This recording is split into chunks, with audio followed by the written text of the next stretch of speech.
Well, hello there and welcome to today's lesson. In today's lesson, we're going to talk about stress. Stress. When we say stress, we're not talking about when you're very tired, you've been working all through the day. No, that's not the stress we're talking about. Here, we mean the degree or amount of emphasis that we apply when we are speaking.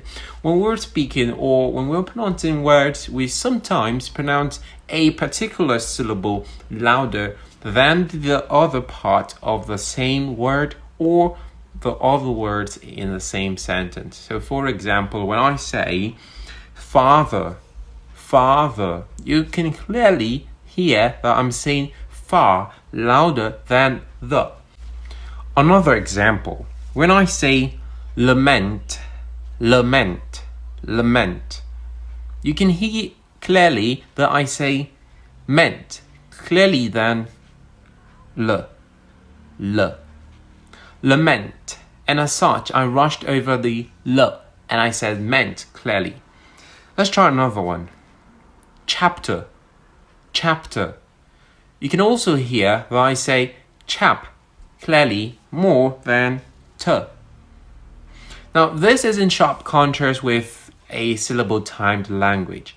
Most other languages are syllable timed. You do not have to stress any part of the word louder than the other part. You just have to say all of them in averagely the same time. This explains why English spoken by an average Nigerian will normally just pronounce all the words and all the syllables with averagely the same time. So instead of saying something like lament, where the ment is more clearly heard, you'd hear something like lament. When I say lament, I'm using the same time. I'm not stressing any one more than the other. I'm simply pronouncing all the parts of the words in averagely the same time. So what can help you to be able to stress a word or a part of a word louder than the other part? The only way is for you to check a dictionary to know which part of the word is stressed or which part of the word has a stress mark. Another way, a tricky way, is just for you to listen to the word, so to speak, and note what part of the word is said loudest. So we're going to look at that in a moment, but take note, English is a stress-timed language. It is not a syllable-timed language. What that means is that we stress a part of a word that carries the main part of a message and just leave or rush over the other parts that do not carry any message, so to speak. It is just like when you're stitching a cloth. If you have your thread and you have your needle, you put the thread through the needle side and then you tie it together. What do you do with the needle? You actually use it to join two pieces of cloth together. You join two pieces of clothes together. In the same way, the cloth you're joining is the major or the significant part of our work. Whereas the thread and the needle is just more like helping us construct, helping us put that word together. So in the same way, when we're speaking, think about those words that carries the main message in your sentence and try to stress them. And you do not have to think too hard. Just think of one word in your sentence that you can use and you can make it longer than the other parts or other words in the sentence. By being able to do this, you've scaled your pronunciation skill a bit. Alright, so that's what sentence stress is basically about. There are rules to this where you hear that we stress nouns, we stress adverbs in our sentence, we stress adjectives. I do not want to bore you with all that. So just as a trick, when you're speaking, those words that you know are much longer, you can actually stress on them and try to rush over the other ones. But make sure not to do it all the time so your words or speaking doesn't sound kind of mechanical. So that's how it works. So in today's lesson, we're going to look at how is it we can stress some words in yes or no questions. Yes or no questions. Now, yes or no questions, of course, these are also called positive and negative questions. And what do we give answers to the questions like these? We answer either yes or we say no to them. For example, if I say, do you want some water? Do you want some water? Notice that my voice went up in the part water. Do you want some water? Did I use or give a lot of emphasis to the previous word? No, I didn't. Now take note, want is a verb, so you need to stress on it. However, I didn't really stress on it because I was rushing over to get to water at the end. And that's why I said, do you want some water? Whereas the words like do and you and some, you can hardly hear it in my sentence because I said, do you want some water? Do you want some water? Which is in sharp contrast with the way that an average Nigerian speaker would have said that. He would have said, do you want some water? Do you want some water? Do you want some water? You can hear it coming out like a rhythmic machine gun. Do you want some water? Poop, poop, poop, poop, poop, poop. Poop, poop, poop, poop, poop, poop. That's how we speak. Think about it. Think about the way you're communicating with a normal person. Let's say in English. We try to use all the time, pronouncing the same words in averagely the same time. So for example, if I'm using half a second to say do, I'll also use half a second to say you. I'll also use half a second to say want. Same thing for some, same thing for wa, and same thing for to. Do you want some water? Do you want some water? Can you see that? I was coming today and I saw a girl. She was very pretty.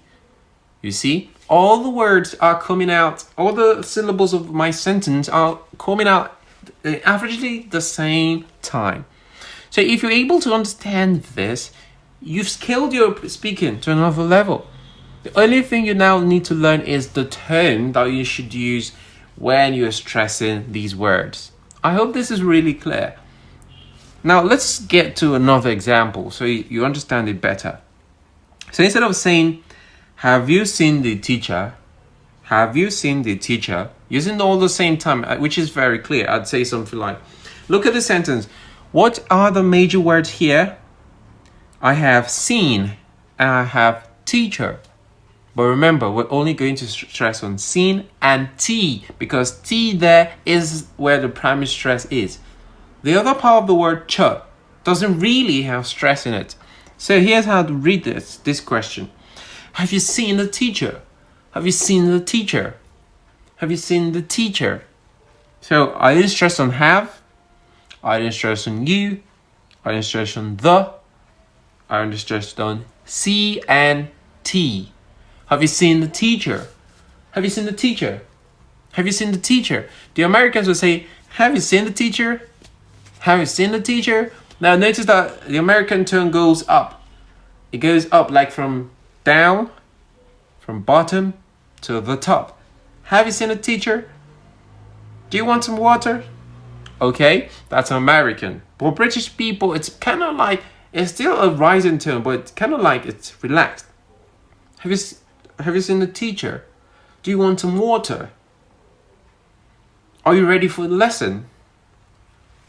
Okay, I want you to practice those 3 sentences now. Pause this and practice those 3 sentences. Do you want some water? Have you seen the teacher? Are you ready for the lesson? Are you ready for the lesson? Now, take note. Depending on the speaker, depending on the message he is trying to pass across, he might not always use this pattern, this tone. But in normal circumstances, this is how it's supposed to be said. But let's say the speaker is showing doubt towards the person. Let's say we have a lesson now, you're right in front of me, but you're not showing signs that you're ready. I could change the tone. I wouldn't just say, are you ready for the lesson? Because that would mean I'm asking it in a polite way. I could show doubt in my sentence and say, are you ready for the lesson? Are you ready for the lesson? Now, notice that I stress the word are. Are. And what does that tell you? It tells you that I have doubt, I don't have confidence that you are ready. That you are ready. Can you see that? So that's how English works. Depending on the message you're trying to pass, we might change the stress. But in normal circumstance, we know that when you're asking questions that will answered with yes or no, the voice goes up. So once more, do you want some water? Have you seen the teacher? Are you ready for the lesson? Is that book yours? Is that book yours? Like I said, Americans will say something like, is that book yours? Are you ready for the lesson? Have you seen the teacher? Alright, so that's how it works. Now let's talk about how you can answer these questions. For example, if I say, do you want some water? I can answer by saying, no, I don't need any water. No, I don't need any water. Notice that my voice went down. So when we're making statements that are not questions, simple statements, we use a falling tone. No, I don't want any water. No, I don't want any water. Alright, then let's try the other question. Have you seen the teacher? No, I haven't seen the teacher. No, I haven't seen the teacher. Notice the words that I stressed there. I stressed on no, which shows negativity. I stressed on haven't, which is a contraction. And there's a little bit of stress on seen and on T. No, I haven't seen the teacher. Instead of saying it like, no, I haven't seen the teacher. No, I haven't seen the teacher. All the words, all the syllables, boom, coming out at the same time. I hope you understand this. Let's move on to the next question. Are you ready for the lesson? Are you ready for the lesson? You can also notice this pattern of speaking by British speakers, which goes like, So you can begin to master that tone. It's called the circumflex. That's the kind of tone you want to use if you want to sound British. Have you seen the teacher? Okay. Alright, so let's go to the next question. Do you want to be a beggar? Do you want to be a beggar? No, I don't want to be a beggar. I don't want to be a beggar. Is that book yours? Is that book yours? Circumflex, you can hear it. Okay, no, that book isn't mine. Right, so all I want you to do is to practice your own yes or no questions that can be answered with yes or no, and see how you can use the tone. Right, so let's talk about words with more than one syllable or more than one part. We can clap it out so as to determine how many parts a word has. For example, if I have the word communication, that's a really long word, but I can clap it out to know how many syllables are there in the word. So for example, communication, 5 syllables. So let's look at a much more shorter word. For example, if I have market, how many syllables do you think we have there in that word? Market. That's right, 2 syllables. So what part of the word do you think is said louder than the other part? Of course, if you have said ma, you are correct. So that's why we say market.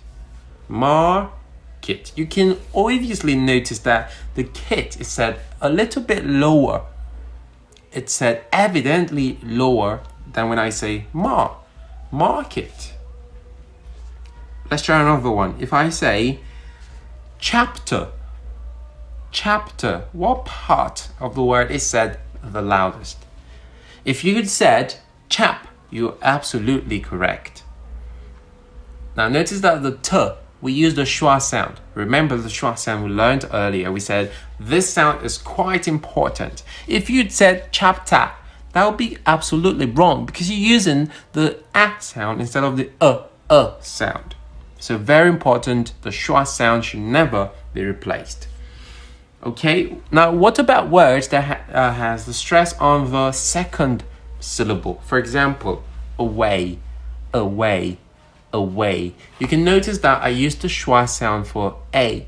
Instead of saying away, I said away. That's the standard way to pronounce words. Right, and let's see another one. If I have the word obey, obey, obey. What syllable is actually stressed when I say obey? It's actually bay, obey, obey.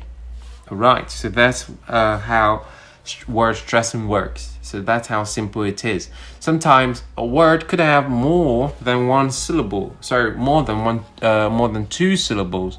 You could have 3 syllables, you could have 4, or even 5. So you need to determine what part of the word has the primary stress. What part of the word is said the loudest? You can check this out by using a dictionary. If you have an Oxford dictionary, you'd see a stress mark right above a syllable that tells you that this is the stressed syllable. So when you have something like that, all you have to do is pronounce that syllable that has the mark louder than the other part. Don't forget to also put the sounds together. Don't forget to also pay attention to the schwa sound and pronounce it correctly. When you do these, you are scaling up your pronunciation game. Alright, so today, like we said, we're talking about stress.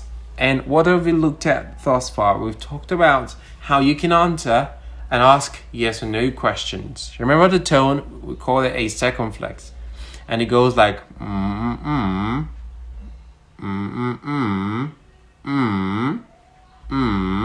For example, I said, do you want some water? Have you seen the teacher? Okay, another part where we could use the same tone is when we're listing items. When you're listing items, we actually also use this tone. For example, bananas, mangoes, oranges, guavas, apples, pawpaw. Pencils, biros, erasers, rulers, books. I went to the market and I got some pencils, biros, erasers, rulers, books. Okay, let's try another example. James, John, Yinka, and Chisholm are my friends. Okay, so that's it. So you can also notice that when you're listing items, you can also use that Okay, circumflex inflection. That's the name once more. Right, so rising and falling tone is also used in spelling and acronyms. Remember, we looked at that earlier. We said when you use spelling, we use a certain pattern. Like for 3-letter words, we say C-A-T, C-A-T. When you're spelling words with more than one syllable, you could break it down.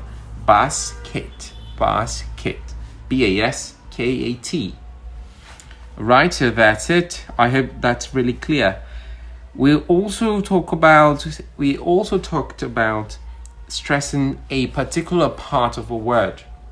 And we said when you're pronouncing words, especially words with more than one part or more than one syllable, we stress a certain part clearer, louder, and longer than the other parts.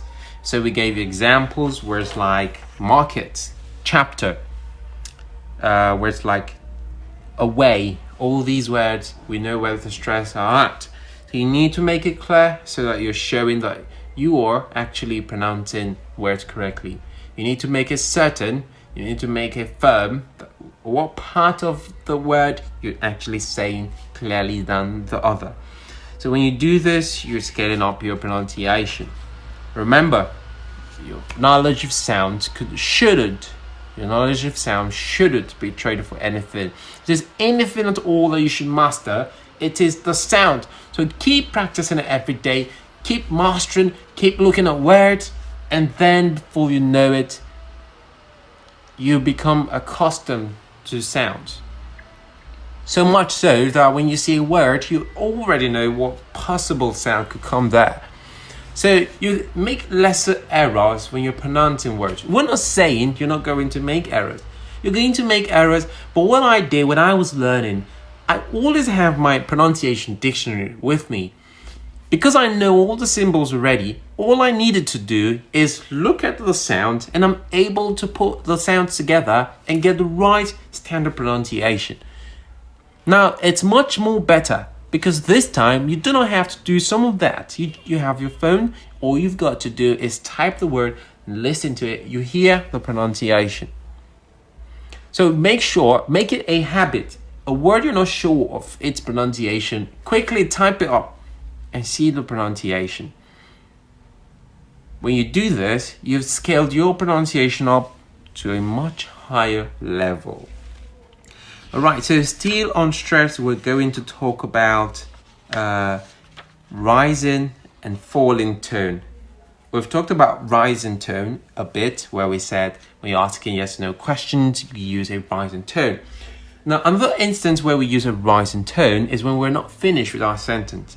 You know, there are some sentences that we'll make, and when we're communicating with people, we're not finished with our sentence. So we have to use that circumflex inflection to show that we're not finished with the sentence. For example, let's say I'm talking with a friend now. So when I was coming, notice I did that now. So when I was coming, you know, I could also say this as a complete sentence and say, when I was coming.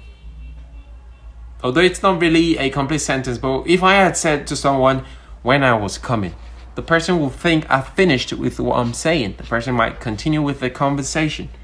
Remember, a conversation is like throwing a ball to one another. You throw the ball, the person catches it and throws it back to you. You catch it and you throw it back to the next person.